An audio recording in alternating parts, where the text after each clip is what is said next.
अस्सलामुअलैकुम नाज़रीन, कैसे हैं आप सब। उम्मीद करती हूँ आप सब खैरियत से होंगे। अच्छा जी, तो बात करेंगे मार्केट की एनालिसिस पे, जुमे के बारे में। बरोज़ 24 अप्रैल 2026 जुमरात की जो मार्केट थी 23 अप्रैल, उसके बारे में मैं एक दिन पहले ही प्रेडिक्ट कर चुकी थी कि मार्केट 169 का इंडेक्स मेंटेन कर सकती है, डिपेंड ऑन द सिचुएशन।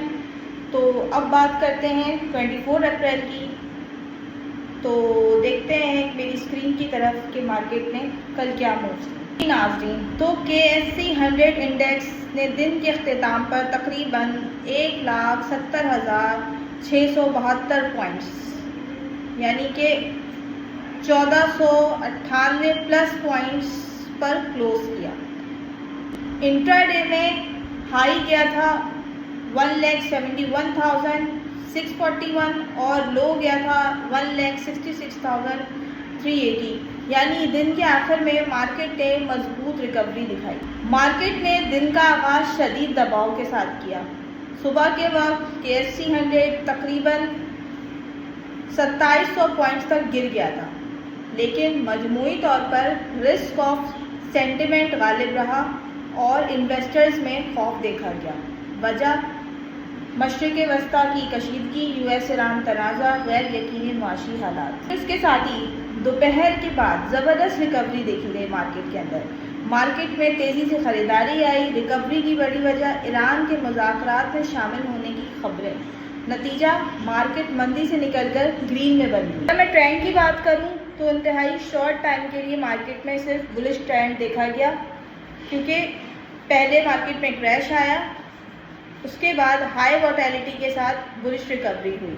अगर बात की जाए सिर्फ अप्रैल के महीने की, तो पूरा महीना शदीद उतार चढ़ाव, कभी 5,000 से 6,000 माइनस पॉइंट्स की कमी, कभी प्लस 10,000 पॉइंट्स की तेज़ी।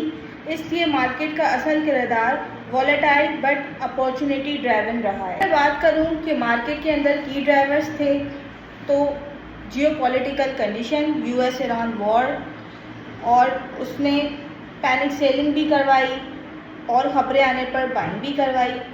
सुबह में इन्वेस्टर्स के अंदर बहुत खौफ था, सेलिंग का प्रेशर था, लेकिन शाम में कॉन्फिडेंस डिप बाइंग थी। ट्रेडिंग की रेंज की अगर मैं बात करूं तो स्ट्रॉन्ग सपोर्ट 1,66,000 और रेजिस्टेंस 1,71,500। अब अगर मैं अगले हफ्ते का आउटलुक देखती हूँ तो KSE इंडेक्स इस वक्त शॉर्ट टर्म बुलिश मोमेंटम पर रखा हुआ है। मीडियम टर्म यानी कि हाई वोलेटिलिटी ऊपर जाने की गुंजाइश है, मगर तेज़ी से करेक्शन भी आएंगी। मुमकिन तौर पर टेक्निकल व्यूज़ अगर हम चेक करें तो सपोर्ट 166,000 से 168,000 तक, स्ट्रॉन्ग सपोर्ट 162,000 और रेजिस्टेंस 1,72,000 से 1,75,000 तक का हो सकता है।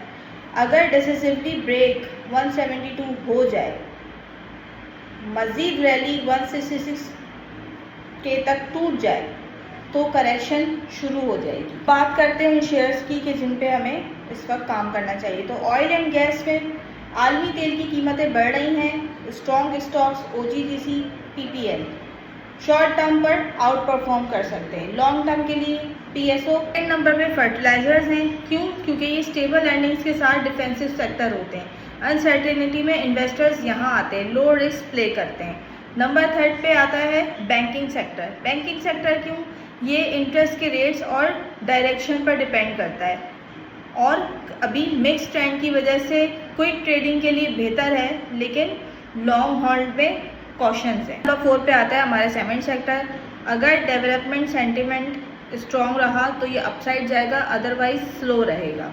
खतरात की बात करते हैं तो जियोपॉलिटिकल टेंशन यानी कि US ईरान वॉर अगर बढ़ी तो मार्केट क्रैश भी हो सकती है। उसके अलावा अगर कोई पॉजिटिव खबर आती है तो रैली आ जाएगी और मार्केट हेडलाइंस ड्राइवन रहेगी। प्रॉफिट टेकिंग की अगर मैं बात करूं तो मार्केट ऑलरेडी रैली दे चुकी है, इन्वेस्टर्स गेन्स बुक कर चुके हैं और डॉलर का दबाव रुपए पे पड़ सकता है। ये एक नेगेटिव सेंटिमेंट है। और ट्रेडिंग की बात करें तो अगर आप शॉर्ट टर्म इन्वेस्टर्स हैं तो बाय पर डिप करें और रेजिस्टेंस के करीब उसको सेल आउट कर दें। बाय लो सेल फास्ट। अगर आप स्विंग ट्रेडर हैं तो ऑयल और फर्टिलाइजर्स सेक्टर पर स्ट्रॉन्ग फोकस करें। अगर आप लॉन्ग टर्म इन्वेस्टर हैं तो अभी एंट्री ना करें, करेक्शन का वेट करें। एग्रेसिवली एंट्री लेने से बेहतर है। इसके अलावा मज़ीद गाइडेंस और मेंटरशिप के लिए आप मेरे यूट्यूब के चैनल को ज़रूर फॉलो करें, सब्सक्राइब करें और मेरे टिकटॉक के चैनल को भी फॉलो कर लें। मेरी वीडियोस आपको हेल्पफुल रहेंगी।